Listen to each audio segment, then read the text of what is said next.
সুপ্ৰভাত মৰমৰ শিক্ষাৰ্থীসকল, আজিৰ ভিডিঅ'টোত আমি মহাপুৰুষ শ্ৰীমন্ত শংকৰদেৱৰ বৰগীত জয় জয় যাদৱ জলনিধি যা পাঠি আলোচনা কৰিম।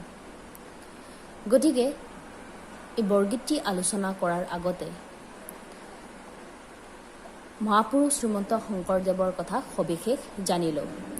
ইতিমধ্যে তোমালোকে আগৰ ক্লাছতো বৰগীত সম্পৰ্কে আৰু শ্ৰীমন্ত শংকৰদেৱ আৰু মাধৱদেৱ সম্পৰ্কে সবিশেষ কথা জানি আহিছা। অসমৰ ধৰ্ম সমাজ সুকুমাৰ কলা আৰু সাহিত্যৰ ক্ষেত্ৰত মহাপুৰুষ শংকৰদেৱে যি অৱদান দি গ'ল তাৰ তুলনা পাবলৈ বিৰল। তেখেত একেদৰে কবি, সমাজ সংস্কাৰক, ধৰ্ম প্ৰৱৰ্তক, নাট্যকাৰ, অভিনেতা, সংগীতজ্ঞ আৰু পৰম ভক্ত আছিল। বহু দেৱতাৰ ঠাইত এক দেৱতাৰ উপাসনা প্ৰৱৰ্তন আৰু নানা ধৰ্মৰ মতবাদৰ সলনি সৰল বিশুদ্ধ ভাগৱতী ধৰ্ম মতবাদ স্থাপন কৰাৰ উদ্দেশ্যেই তেখেতে সংস্কৃত বৈষ্ণৱ গ্ৰন্থাদি অৱলম্বন কৰি জনসাধাৰণৰ ভাষাতেই অৰ্থাৎ সাধাৰণ ভাষাতেই কাব্য নাটক গীত আদি নিজেও ৰচনা কৰে আৰু আনকো সেই কাৰ্যটো ব্ৰতী কৰায়।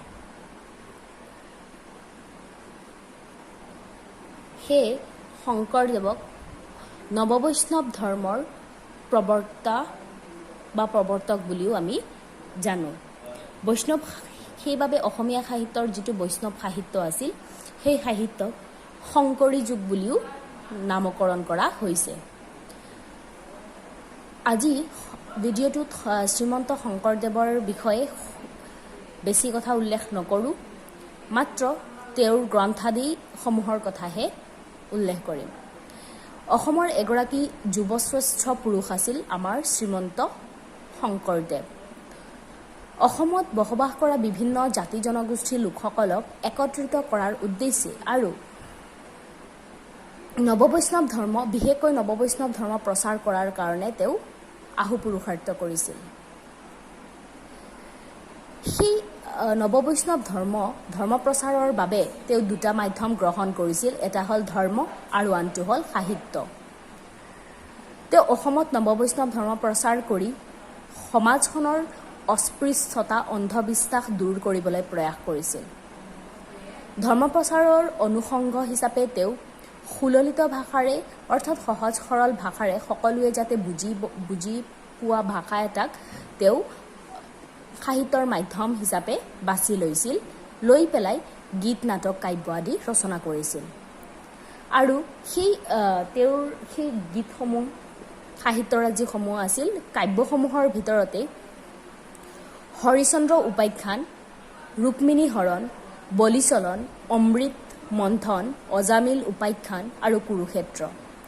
নাটকসমূহৰ ভিতৰত পত্নীপ্ৰসাদ, কালীয় দমন, কেলিগোপাল, ৰুক্মিণী হৰণ, পাৰিজাত হৰণ আৰু ৰাম বিজয়। গীতৰ ভিতৰত আছিল বৰগীত, ভটিমা, টুটয় আৰু চপয়। নাম প্ৰসংগৰ ক্ষেত্ৰত কীৰ্তন, ঘোষা আৰু গুণমালা অন্যতম আছিল।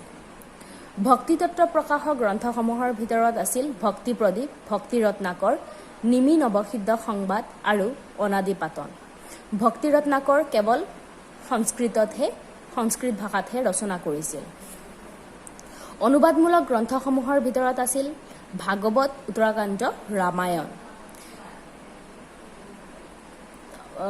শংকৰদেৱৰ মহাপুৰুষৰ কীৰ্তন যিখন নাম প্ৰসংগ বিষয়ত কীৰ্তন ঘোষাখন সাহিত্য জীৱনৰ তেওঁৰ কীৰ্তিস্তম্ভ আছিল বুলি ক'ব পাৰি।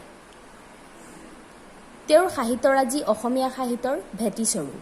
অসমীয়া সাহিত্যৰ অংকীয়া নাট আৰু বৰগীত প্ৰৱৰ্তন প্ৰথমে তেওঁৱেই কৰে। অসমীয়া সমাজ আৰু সাহিত্যত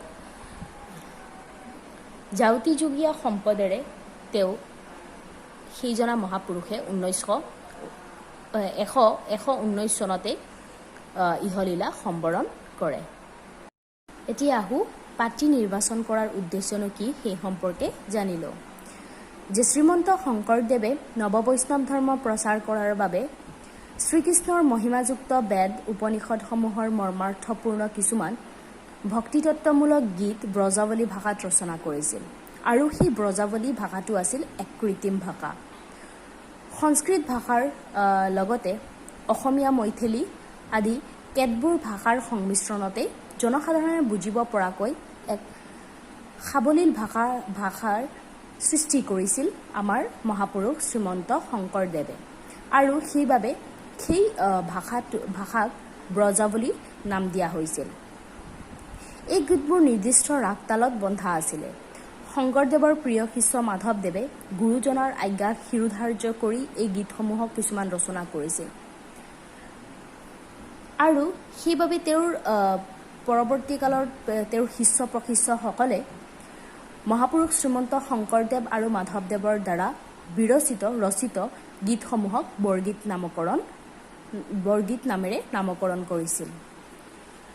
চৰিতপুথিত উল্লেখ থকা মতে মহাপুৰুষ শংকৰদেৱে তীৰ্থভ্ৰমণ কৰাৰ সময়তে বদৰিকাশ্ৰমত মনমেৰি ৰামচৰণেহি লাগু নামৰ বৰগীত এটা ৰচনা কৰিছিল আৰু সেই বৰগীতটি প্ৰথম বৰগীত বুলি চিনাক্ত কৰা হৈছে। ইয়াৰ উপৰিও তেওঁ 12 কুৰি বৰগীত ৰচনা কৰিছিল বুলি চৰিতপুথিত উল্লেখ আছে। কিন্তু তেওঁৰ এজন শিষ্য কমলাগায়ন নামৰ শিষ্যই সেই বৰগীতসমূহ আওৰাবলৈ নিওঁতেই হঠাৎ ঘৰ পুৰা জুইত সকলোবোৰ পুৰি ছাই হৈ যায় আৰু মনৰ দুখত শংকৰদেৱে আৰু বৰগীত ৰচনা নকৰে বুলি কৈ তেওঁৰ প্ৰিয় শিষ্য মাধৱদেৱকে পৰৱৰ্তী বৰগীতসমূহ ৰচনা কৰিবলৈ নিৰ্দেশ দিয়ে। সেই মৰ্মে তেওঁৰ শিষ্য মাধৱদেৱে বাকীখিনি বৰগীত ৰচনা কৰে। সেইবাবে মহাপুৰুষ শ্ৰীমন্ত মাধৱদেৱৰ যিবিলাক বৰগীত আছে সেই বৰগীতসমূহত দাস্য ভক্তি আৰু শ্ৰীকৃষ্ণৰ শিশুলীলাৰ দৃশ্যসমূহ বেছিকৈ দেখা যায়। বিষয়বস্তুৰ মহত্ব, সুৰৰ গাম্ভীৰ্য আৰু ভক্তিভাৱৰ আকুল প্ৰকাশেৰে বৰগীতসমূহ অসমীয়া সংস্কৃতিৰ কি আছিল আপুৰুগীয়া সম্পদ আছিল।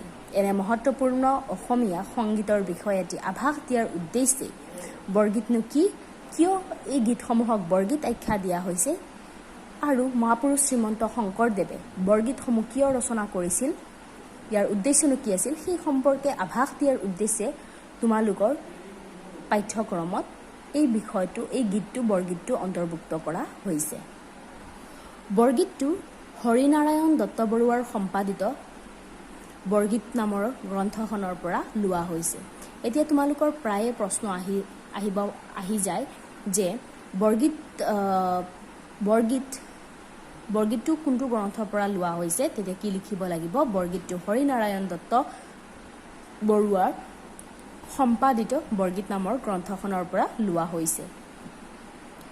ইয়াৰ উপৰিও শংকৰদেৱৰ বৰগীতসমূহৰ কিছুমান সাধাৰণ বৈশিষ্ট্য আছিল আৰু সেই বৈশিষ্ট্যসমূহ হ'ল মানৱ জীৱন অতি দুৰ্লভ অথচ ক্ষণস্থায়ী, সংসাৰ অনিত্য, হৰিভক্তিয়েই জীৱনক উদ্ধাৰ কৰিব পাৰে।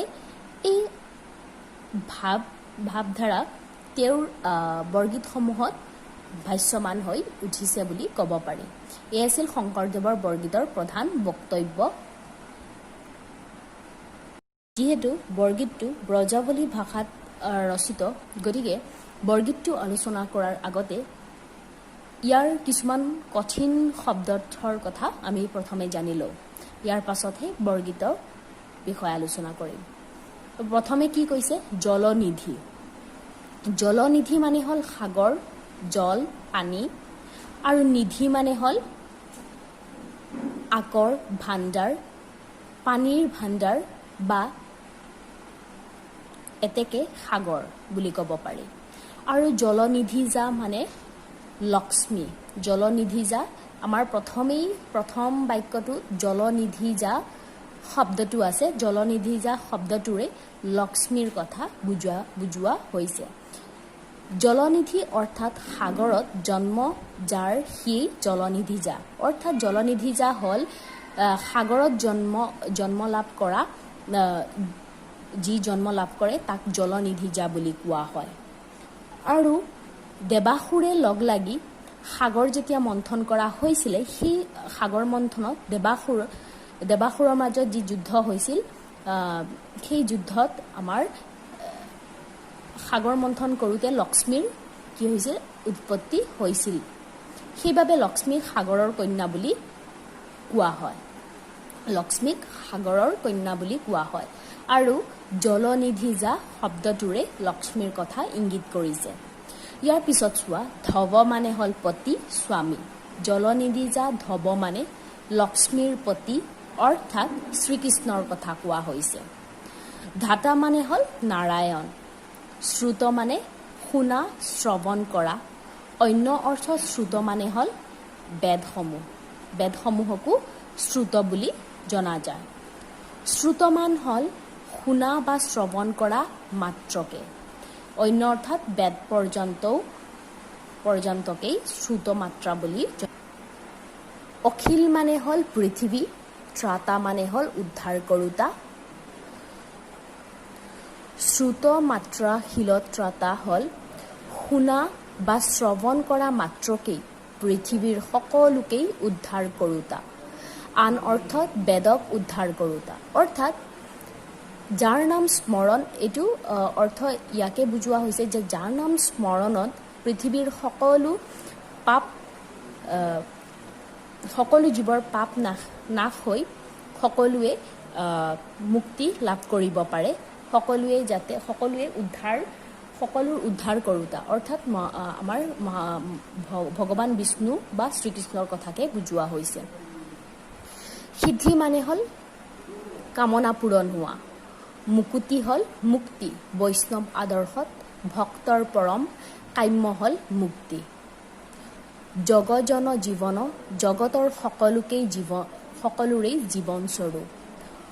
অজন মানে হ'ল যাৰ জন্ম নাই, নিত্য সনাতন বা চিৰন্তন। জনাৰ্দন মানে হ'ল যি মায়াৰ অতীত অৰ্থাৎ মায়াই যাক বশ কৰিব নোৱাৰে। অৰ্থাৎ মায়াই ভগৱানক কোনেও কি কৰিব নোৱাৰে, বশ কৰিব নোৱাৰে। অৰ্থাৎ জনাৰ্দন শব্দটোৰেই শ্ৰীকৃষ্ণৰ কথাটোকে বুজোৱা হৈছে। দনুজ মানে হ'ল ৰাক্ষস। দক্ষ ৰজাৰ কন্যা দনুক কাশ্যপ ঋষিয়ে বিয়া কৰাইছিল আৰু দনুৰ পৰা জন্ম হোৱা সন্তানকেই দনুজ বুলি কোৱা হৈছিল। মহদানন্দ হ'ল মহৎ যোগ আনন্দ অৰ্থাৎ পৰম আনন্দ। যি আনন্দৰ সীমা নাই সেই অৰ্থত বুজোৱা হৈছে। কন্ধ মানে হ'ল মূল। মহদানন্দ কন্ধ মানে হ'ল মহৎ বা পৰম আনন্দ যি মূল কাৰণ অৰ্থাৎ ভগৱান বিষ্ণুকেই বুজোৱা হৈছে। নন্দন অৰ্থাৎ নন্দৰ পুত্ৰ শ্ৰীকৃষ্ণ। বিধিৰ বিহাৰ অৰ্থাৎ বিবিধ বিহাৰ অৰ্থাৎ নানাবিধ ক্ৰীড়া। বিশাৰদ মানে হ'ল নিপুণ। শাৰদ মানে হ'ল শৰৎকালৰ কথা বুজোৱা হৈছে। ইন্দু মানে হ'ল চন্দ্ৰ আৰু নিন্দি মানে হ'ল নিন্দা কৰা। হীন অৰ্থাৎ যাৰ চন্দ্ৰৰ সৌন্দৰ্যও কম দেখি। শাৰদ ইন্দু নিন্দি মানে হ'ল শৰৎকালৰ চন্দ্ৰতকৈও অধিক সুন্দৰ। পৰকাশী মানে হ'ল প্ৰকাশিত হোৱা। শেষ শয়ন মানে হ'ল অনন্ত নাগৰ ফণাত শয়ন কৰোতা। শ্ৰীকৃষ্ণৰ কথা বুজোৱা হৈছে। শিৱ মহাদেৱ ইয়াত মংগলময় অৰ্থত ব্যৱহাৰ। কেশী বিনাশন অৰ্থাৎ কেশী বিনাশন শব্দৰ অৰ্থ হ'ল কেশী নামৰ ঘোঁৰাৰ আকৃতিৰ এটি অসুৰক শ্ৰীকৃষ্ণই বধ কৰিছিল বাবে শ্ৰীকৃষ্ণক কেশী বিনাশন বুলি কোৱা হয়। কেশী হ'ল ঘোঁৰা সদৃশ্য এটি অসুৰ আছিল আৰু সেই অসুৰক বিনাশ হ'ল ধ্বংস কৰা আৰু বিনাশন হ'ল যোনে ধ্বংস কৰে। কেশী বিনাশন হ'ল কেশী নামৰ সেই অসুৰক যোনে ধ্বংস কৰিছিল, অৰ্থাৎ শ্ৰীকৃষ্ণই ধ্বংস কৰিছিল বাবে কেশী গুণাসন বুলি শ্ৰীকৃষ্ণক কোৱা হয়। জগতবন্ধু বিধু হ'ল জগতবন্ধু ভগৱান শ্ৰীকৃষ্ণক বিধু অৰ্থাৎ চন্দ্ৰটোৰ দৰে, বিধু মানে হ'ল অৰ্থাৎ চন্দ্ৰৰ কথা চন্দ্ৰটোৰ দৰে বুলি কোৱা হৈছে। চন্দ্ৰই যেনেদৰে জগতৰ অন্ধকাৰ হৰণ কৰে তেনেদৰেই ভগৱানে জগতৰ পাপ হৰণ কৰে। ভগৱানেও কি কৰে? জগতৰ পাপ হৰণ কৰে। মধুৰিপু হ'ল মধু হ'ল অসুৰ, আন এটি অসুৰৰ নাম আছিল মধু, আৰু ৰিপু মানে হ'ল শত্ৰু। সেয়ে মধুৰিপু হ'ল অসুৰৰ যোন শত্ৰু আছিল। শত্ৰু কোন আছিল? আমাৰ শ্ৰীকৃষ্ণ আছিল। সেয়ে মধুৰিপু মানে শ্ৰীকৃষ্ণৰ কথাটোকে বুজোৱা হৈছে। মূৰনাশী হ'ল মূৰো আন এটি অসুৰৰ নাম আছিল, আৰু সেই মূৰনাশী হ'ল নাশ কৰা, বধ কৰা। মূৰ অসুৰক নাশ কৰোঁতা শ্ৰীকৃষ্ণই নাশ কৰিছিল বাবে শ্ৰীকৃষ্ণক মূৰনাশী বুলি কোৱা হৈছিল। সৰু ৰূপ হ'ল পদুম ফুল, অৰ্থাৎ এতিয়া আমি এই বৰগীতটিত তিনিজন অসুৰৰ নাম পাইছোঁ। সেই তিনিজন অসুৰ কোন কোন আছিল? কেশী, মধু আৰু মূৰ, এই তিনিজন অসুৰৰ নাম আমি পাইছোঁ। এতিয়া আহোঁ আমি প্ৰতিটো শাৰী বৰগীতটি আলোচনা কৰোঁ। ইয়াৰ বিষয়বস্তুনো কি সেই সম্পৰ্কে জানি লওঁ।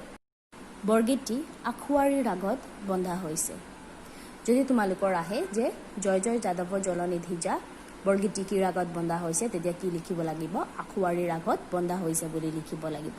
এতিয়া চাই যোৱা। জয় জয় যাদৱ জলনিধি যা ধৱধাতা শ্ৰুতমাত্ৰা শিলত্ৰতা স্মৰণে কৰয় সিদ্ধি দীন দয়ানিধি ভকত মুকতি পদদাতা। অৰ্থাৎ বৰগীতটিৰ জৰিয়তে পৰম ভগৱান শ্ৰীকৃষ্ণৰ মহাত্মৰ কথা প্ৰকাশ কৰিছে। শ্ৰীকৃষ্ণৰ জয়ধ্বনিৰে বৰগীতটি আৰম্ভ কৰা হৈছে। শ্ৰীকৃষ্ণৰ নামৰ মহিমা, পৰম মংগলময় ৰূপ আৰু ভক্তিৰ গম্ভীৰ ধাৰা বৰগীতটিৰ মাজেৰে প্ৰকাশ কৰা হৈছে। আৰু সেয়ে কৈছে যে সাগৰ কন্যা লক্ষ্মীৰ প্ৰতি ভগৱান শ্ৰীকৃষ্ণৰ মহাত্মা অপাৰ বুলি কোৱা হৈছে। তেওঁৰ নাম স্মৰণ কৰা মাত্ৰকেই জগতৰ সকলো বস্তুৱেই যে পবিত্ৰ হৈ যায়, তেওঁৰ নামৰ স্মৰণতেই সকলো উদ্ধাৰ হয়। এইজনা ভগৱানে প্ৰলয় জলৰ মৎস্যৰূপী ধাৰণ কৰি চাৰি বেদো উদ্ধাৰ কৰিছিল। আৰু ইয়াৰ উল্লেখ কীৰ্তন ঘোষাৰ চতুৰ্বিংশতি অৱতাৰ বৰ্ণনাতো উল্লেখ আছিলে। মৎস্যৰূপ ধাৰণ কৰি যে চাৰি বেদ উদ্ধাৰ কৰিছিল শ্ৰীকৃষ্ণই। ইয়াৰ পিছৰটো চোৱা। জগজন জীৱন অজন জনাৰ্দন দনুজ দমন দুখহাৰী মহদানন্দ কন্ধ পৰমানন্দ নন্দ নন্দন বনচাৰী। অৰ্থাৎ জগতৰ সকলো জীৱনৰ স্বৰূপ, যাৰ মৃত্যু নাই, যি নিত্য সনাতন তথা চিৰন্তন, যি মায়াৰ অতীত, অৰ্থাৎ যাক আমি মায়ায়ো যাক বশ কৰিব নোৱাৰে, সেইজনা মহান পুৰুষ কোন আছিল? মহানন্দ কন্ধ পৰমানন্দ নন্দ নন্দন বনচাৰী। অৰ্থাৎ যি পৰম আনন্দ, মহৎ আনন্দৰ মূল, যি কাৰণ, পৰম আনন্দ বা মহৎ আনন্দৰ যি কাৰণ, সেইজনা আন কোনো নহয়, আমাৰ নন্দন পুত্ৰ শ্ৰীকৃষ্ণইহে। বিবিধ বিহাৰ বিশাৰদ শাৰদ ইন্দুনিন্দি পৰকাশী শেষ শয়ন শিৱকেশী বিনাশন পিতবসন অবিনাশী। অৰ্থাৎ জগতৰ পৰম ৰাক্ষসসকলক বিনাশ কৰি শান্তি প্ৰতিষ্ঠা কৰা কৃষ্ণক জগত বন্ধু বিধু বুলিও কোৱা হৈছে। আৰু তেওঁ কেশী মধু মূৰ আদি অসুৰক বধ কৰি জগতক অন্ধকাৰ আঁতৰাই শান্তিৰ প্ৰতিষ্ঠা কৰিছিল। জগতবন্ধু বিধু মাধৱ মধুৰিপু মধুৰ মূৰুতি মূৰনাশী কেশৱ চৰণ সৰুৰু কিংকৰ শংকৰ অভিলাষী। অৰ্থাৎ কবিয়ে এইজনা জগতৰ স্বামী শ্ৰীকৃষ্ণক শৰীৰ ৰূপৰ কথা বৰ্ণনাও কৰিছিল। হালধীয়া ৰঙৰ বস্ত্ৰ পৰিধান কৰা শ্ৰীকৃষ্ণই যিদৰে নানাবিধ ক্ৰীড়াৰ নিপুণ, তেওঁৰ শৰীৰৰ সৌন্দৰ্যও শৰৎকালৰ জোনৰ সৌন্দৰ্যতকৈ যেন অধিক বেছি সুন্দৰ বুলি কবিয়ে উল্লেখ কৰিছে। এনেজন জগতৰ স্বামী মধুৰ মূৰুতিধাৰী ভগৱান শ্ৰীকৃষ্ণৰ চৰণ কমলত তেওঁৰ কবিয়ে প্ৰতিপান জনাইছে। অৰ্থাৎ শেষত দাস্য ভাৱেৰে বৰগীতটিত মহাপুৰুষ শ্ৰীমন্ত শংকৰদেৱে দাস্য ভাৱেৰে ভগৱানৰ চৰণত নিজকে যেন অৰ্পণ কৰিছে। ভগৱানক যেন এই জগতৰ স্ৰষ্টা, তেওঁৱেই যেন এই জগতৰ স্ৰষ্টা আৰু তেওঁৰ চৰণতেই যে সকলোৱে মুক্তি লাভ কৰিব পাৰে, তাৰ বাবে মহাপুৰুষ শংকৰদেৱে অৱশেষত ভগৱানৰ চৰণত নিজকে অৰ্পণ কৰিছে। এইটোৱে আছিল বৰগীতটিৰ জয় জয় যাদৱ জলনিধি, যাৰ বৰগীতটিৰ মূল বিষয়বস্তু।